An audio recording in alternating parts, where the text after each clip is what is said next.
Your Excellencies, would like to thank France and the Kingdom of Saudi Arabia for convening this very crucial conference. This is a moment of great significance, not only for the people of Palestine, not only for the people of Israel, but for all people who cherish the ideals of freedom and self-determination. Shortly after the United Nations was created, the General Assembly adopted Resolution 181, which recommended the creation of two states, Israel and Palestine. Immediately after the adoption of this resolution, only one state was created, the State of Israel, casting and ushering the Palestinians into a decades-long wilderness of statelessness, characterized by decades of occupation and now genocide.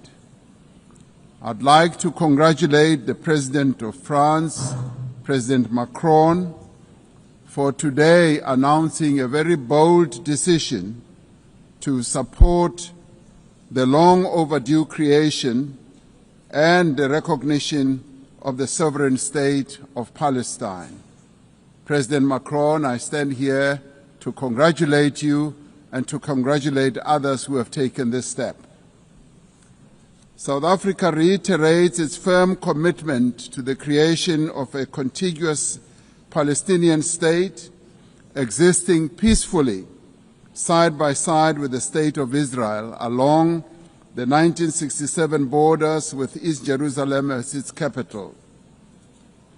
South Africa condemned the 7th October attacks by Hamas that resulted in the deaths of more than 1,200 people. In response to this attack, Israel has unleashed disproportionate punishment against the people of Palestine.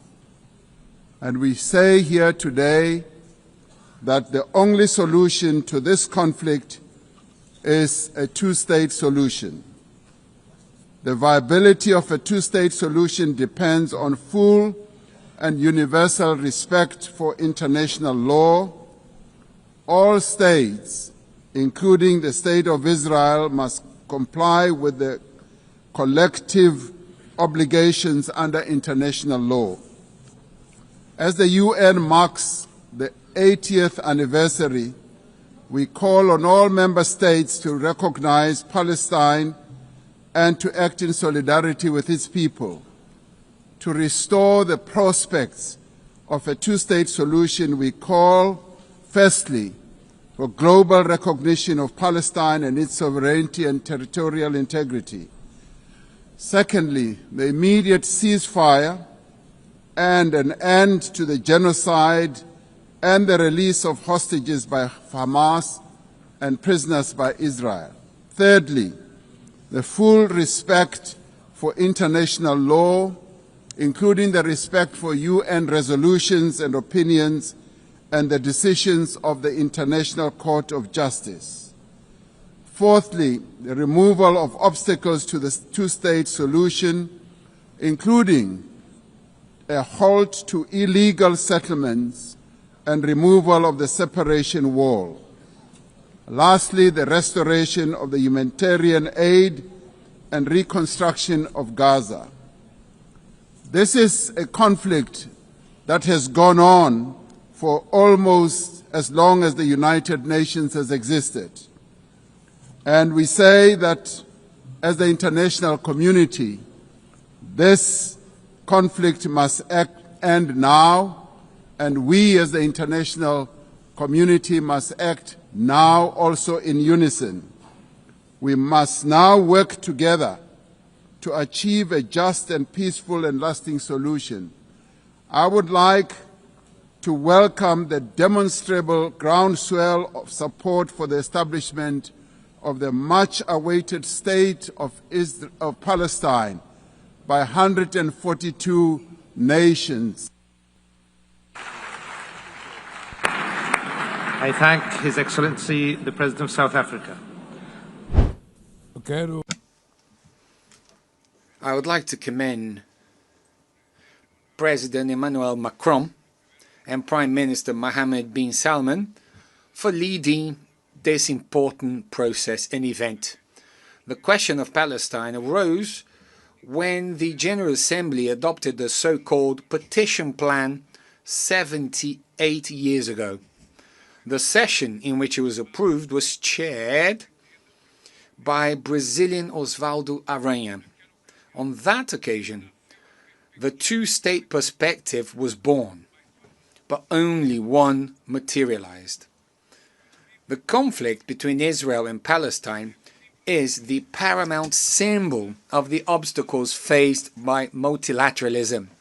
It shows how the tyranny of the veto sabotages the very reason for the UN's existence, of avoiding atrocities like the ones that motivated its founding from happening again. It also goes against its universal vocation, blocking the admission as a full member of a state whose creation derives from the authority of the General Assembly itself. A state is based on three pillars: territory, population, and government.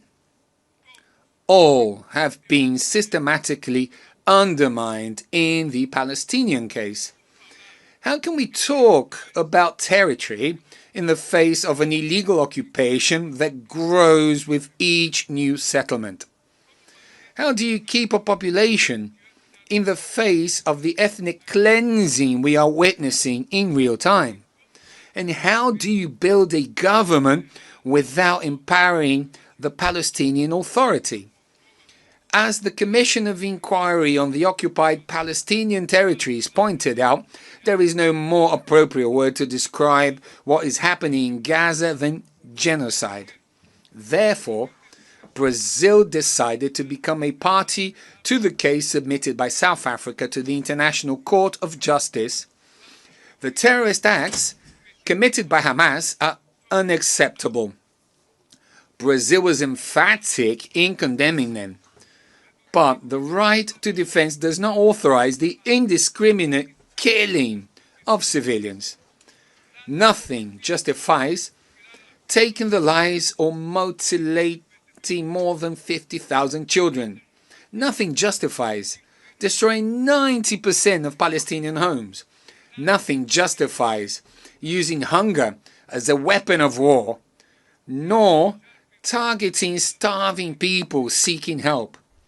500,000 Palestinians do not have enough food, more than the population of Miami or Tel Aviv. Hunger does not afflict the body only, it shatters the soul. What is happening in Gaza is not only the extermination of the Palestinian people, but an attempt to annihilate their dream of a nation.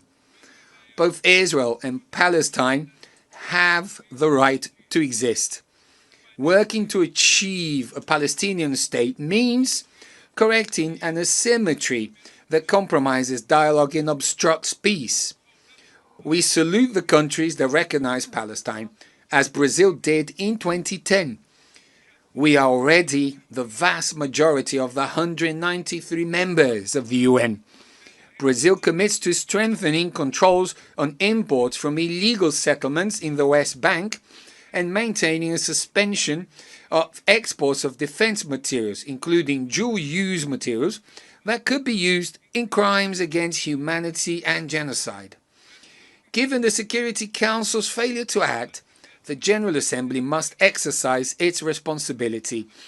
We support the creation of a body inspired by the Special Committee Against Apartheid, which played a central role in ending the South African racial segregation regime.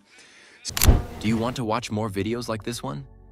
If yes, subscribe to our channel and press the bell icon next to it. We have decided to bring videos on something nobody talks about: African politics, economy, and increasing power. Thanks for watching, and until the next video, stay tuned. Tell us what you think in the comment section. Like and share the video, and subscribe so that you don't miss any of our African videos. It's the best way to support us.